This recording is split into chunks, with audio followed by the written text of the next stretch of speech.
Donald Trump strutted on into the US Open expecting to be worshipped. Of course he did. Instead, he got humiliated so loudly the organisers tried to cover it up. Yes, the man who thrives on nothing but theatrics was handed a brutal reality check. And the scandal isn't just the booze, it's how far the US Open and Rolex bent over to censor them. Here's the email that Bouncers got that proves it. It's an expose from Ben Rothenberg. An email obtained by Bounces includes instructions from the U.S. Open on supporting Trump's planned stagecraft during the national anthem. Following up on the earlier news first reported by Bounces about Rolex's invitation, I have further new information to report about the planning around presenting President Donald Trump's appearance at the U.S. Open. An internal email sent by the U.S. Tennis Association leadership to U.S. Open broadcasters, obtained by Bounces, requested that broadcasters censor any possible protests or other reactions to President Donald Trump's presence at Sunday's U.S. Open men's final between Yannick Sinner and Carlos Alcaraz. Here's the key text from the USTA email obtained by Bounces. With respect to broadcast coverage, the president will be shown on the World Feed and the Ash Court feed during the opening anthem ceremony. We ask all broadcasters to refrain from showcasing any disruptions or reactions in response to the president's attendance in any capacity, including ENG, electronic news gathering coverage. The USTA's plan to show Trump during the anthem, one of the noisiest and bombastic portions of Sunday's events, is already an effective way to insulate Trump from likely booing.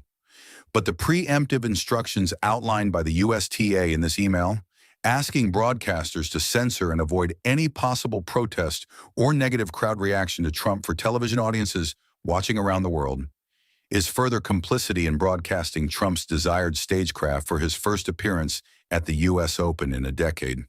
The email also attached the USTA's U.S. Open social media policy, as well as talking points and additional facts regarding the president's visit. The only attached talking point, however, was just a statement that President Trump is planning to watch the U.S. Open men's singles final from a suite as a sponsor guest. As previously first reported on Bounces, that unnamed sponsor is Rolex, the Swiss watchmaker, which may be looking to curry favor with Trump during his visit to their luxury suite, in hopes of lowering the high tariffs he has imposed on imports from Switzerland. If the crowd reacts anything like they did when Trump last appeared at the U.S. Open 10 years ago, he will be boisterously booed. Now let's break this nonsense down. Trump shows up at the country's biggest tennis event, hungry for applause. But the US Tennis Association secretly instructs broadcasters, don't you dare show boos, protests, or heckling. Therefore, Rolex, Trump's sponsor, happily plays along, letting him sit in their luxury suite like some pampered billionaire monarch.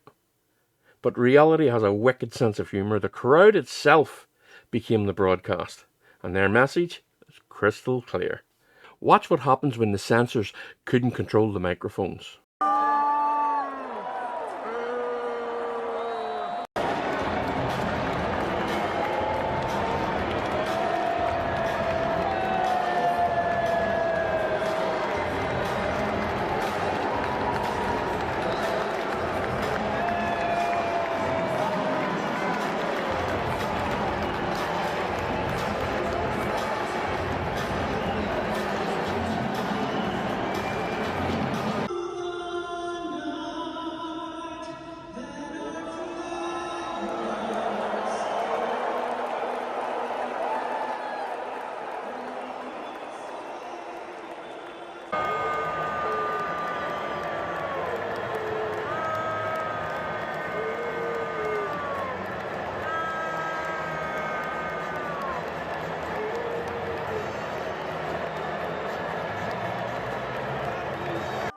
Now that beautiful sound, that's New York telling Trump he's not the king. He's the punchline.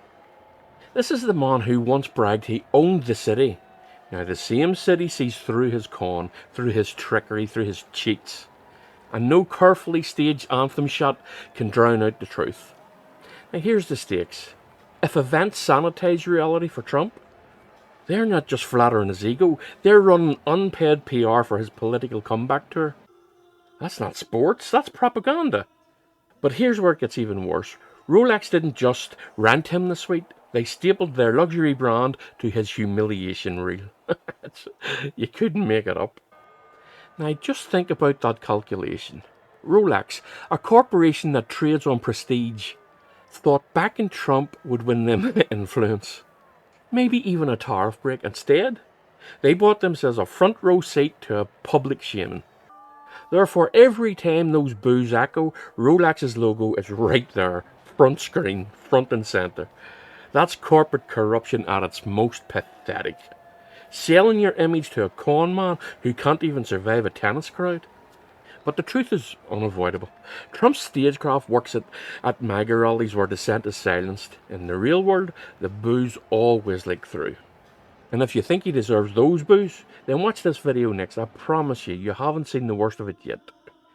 But here's the thing. Trump still believes he's the king of New York. Yet every spotlight he steps into now exposes him more. Fragile, desperate, and very, very unliked. Therefore, Rolex didn't just back a loser, they financed the sound of his downfall. Trump came to the US Open expecting applause. What he got was a standing ovation for his humiliation. Good for them. If you want to see more stories like this, click on one of these videos. And please like, subscribe and leave a comment below. It helps with the algorithm. Thanks for being here. I'll see you in the next one.